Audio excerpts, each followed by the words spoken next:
আজ আমি শেয়ার করব একদম ঘরোয়া চাল দিয়ে, যে চাল দিয়ে আমরা রোজ ভাত খাই, সেই চাল দিয়ে এগ সোয়াবিন ফ্রায়েড রাইস। রেসিপিটি দেখতে যেমন সুন্দর হবে, খেতেও তেমনি অপূর্ব স্বাদের হবে। নমস্কার, আমি প্রিয়াঙ্কা আবারও একটি দারুণ স্বাদের রেসিপিতে সকলকে স্বাগত জানাই। ভিডিওটি স্কিপ না করে একটি লাইক দিয়ে সম্পূর্ণ দেখতে থাকুন, আশা করছি আপনাদের ভীষণ ভালো লাগবে। তো প্রথমেই নিয়েছি প্রতিদিন যে চাল দিয়ে ভাত খাই সেই চাল। আমি নিয়েছি 250 গ্রাম সেদ্ধ ভাতের চাল।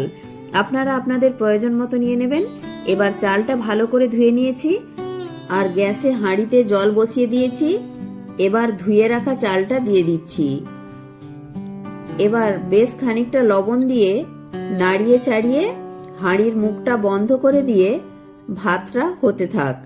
ততক্ষণ এইদিকে একটা বাটিতে জল গরম করতে বসিয়ে দিয়েছি, তাতে দিয়ে দিচ্ছি 1 বাটি সয়াবিন। এবার 2 মিনিট মতো একটু ফুটিয়ে নেব। তারপর ঠান্ডা হলে হাত দিয়ে জল নিগড়িয়ে অন্য একটি পাত্রে তুলে রেখে দিচ্ছি। এবার ওই সয়াবিনের মধ্যে দিচ্ছি স্বাদ অনুযায়ী লবণ, 1/2 চামচ গোলমরিচের গুঁড়ো, 1/2 চামচ হলুদ গুঁড়ো, 1/2 চামচ ঝাল লঙ্কার গুঁড়ো, 1 চামচ আদা রসুন কাঁচা লঙ্কার পেস্ট। আদা রসুন কাঁচা লঙ্কাটা আমি একসঙ্গে পেস্ট করে নিয়েছিলাম, সেখান থেকে 1 চামচ দিলাম। আর দিলাম একটা ডিম, আর দিচ্ছি 1 চামচ অ্যারারুট। এবার সবকিছু একসঙ্গে মাখিয়ে নিচ্ছি। এইরকম একটা আঠালো টাইপের মাখিয়ে নিয়েছি। এবার কড়ায় সাদা তেল গরম করতে বসিয়ে দিয়েছি। তেল ভালোভাবে গরম হয়ে গেছে। এবার 2 ব্যাচে আমি সয়াবিনগুলি ভেজে নেব। আর সয়াবিনগুলি ভাজার সময় গ্যাসের ফ্লেমটা হাইতেই রাখতে হবে। আর সয়াবিনগুলি দেওয়ার সাথে সাথেই নাড়াচাড়া করবেন না, তাহলে সয়াবিনের গায়ের কোটিংটা তেলের সাথে ছড়িয়ে যাবে।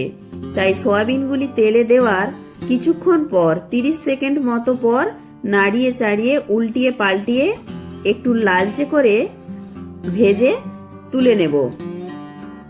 তাহলেই আমাদের তৈরি হয়ে যাবে সয়াবিন পকোড়া। আর এই দিকে দেখি ভাতটা হয়ে গেল কিনা। তো একটা ভাত আমি চেক করে দেখলাম ভাত খুব সুন্দরভাবে সেদ্ধ হয়ে গেছে। এবার ভাতের ফ্যান ঝরিয়ে একটা থালাতে ঠান্ডা করতে দিলাম। এবার গ্যাসে বসিয়ে দিয়েছি হাঁড়ি, আর হাঁড়িতে দিয়েছি সেই সয়াবিন পকোড়া ভাজার তেল 4 চামচ। আর ফোড়নে দিলাম 1/2 চামচ গোটা জিরে, একটা তেজপাতা, গোটা গরম মশলা, 3টে এলাচ, 3টে লবঙ্গ, 1 টুকরো দারচিনি। ফোড়নটা ভালো করে ভাজা হয়ে গেলে, ফোড়ন থেকে সুন্দর গন্ধ বেরোতে শুরু করলে ওতে দিয়ে দিলাম 1 চামচ আদা রসুন কাঁচা লঙ্কার পেস্ট। দিয়ে একটু নাড়াচাড়া করে নিলাম যাতে আদা রসুন কাঁচা লঙ্কার কাঁচা গন্ধটা চলে যায়। এবার ওতে দিচ্ছি 4টে ডিম।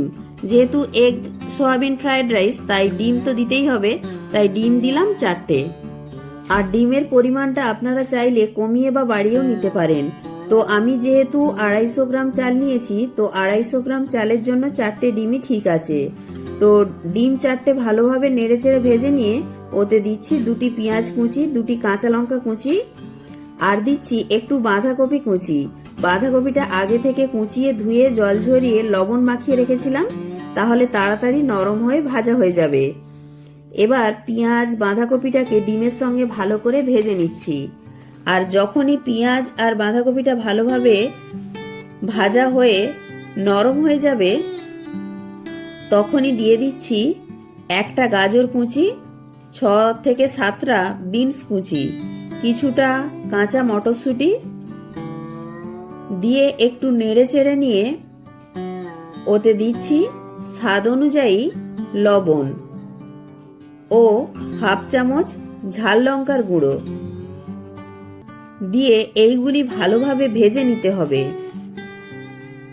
আর যখনই দেখবেন ভালোভাবে ভাজা হয়ে এই রকম তেল ছেড়ে গেছে, তখনই দিয়ে দিচ্ছি একটা ক্যাপসিকামের অর্ধেকটা কুচি করে কাটা আর একটু পেঁয়াজ কলি দিয়ে খানিকটা নাড়িয়ে চাড়িয়ে নিলেই দেখবেন সব ভাজা কমপ্লিট। এবার ওপর থেকে দিয়ে দেব সেই ভাত, যে সেদ্ধ চালের ভাত আমরা রোজ খাই, সেই ভাত দিয়ে দেব। এবার দেব সয়াবিন পকোড়া, আর দেব 1 চামচ সোয়া সস, হাফ চামচ গোলমরিচের গুঁড়ো, হাফ চামচ গরম মশলার গুঁড়ো, 1 মুঠো ধনেপাতা কুচি। এবার সবকিছু নাড়িয়ে চাড়িয়ে মিশিয়ে নিতে হবে। তো ভালো করে নাড়িয়ে চাড়িয়ে মিশিয়ে নিলেই একদম ready egg soybean fried rice পরিবেশন করার জন্য। খেতে কিন্তু দারুণ সুস্বাদু হয়। আশা করছি ভিডিওটি আপনাদের ভীষণ ভালো লাগলো। ভালো লাগলে চ্যানেলে নতুন বন্ধু হয়ে থাকলে চ্যানেলটি সাবস্ক্রাইব করে পাশে থাকা বেল আইকনটি প্রেস করে দেওয়ার অনুরোধ রইল। তাহলে আমার দেয়া যে কোনো ভিডিওর আপডেট সবার আগে আপনার কাছে পৌঁছে যাবে। আর অবশ্যই একটি লাইক করে বন্ধু বান্ধবদের সাথে প্রচুর প্রচুর শেয়ার করার অনুরোধ রইল। আর হ্যাঁ, রেসিপিটি কেমন লাগলো কমেন্ট বক্সে জানাতে একেবারেই ভুলবেন না। প্রত্যেকে ভালো থাকবেন, সুস্থ থাকবেন।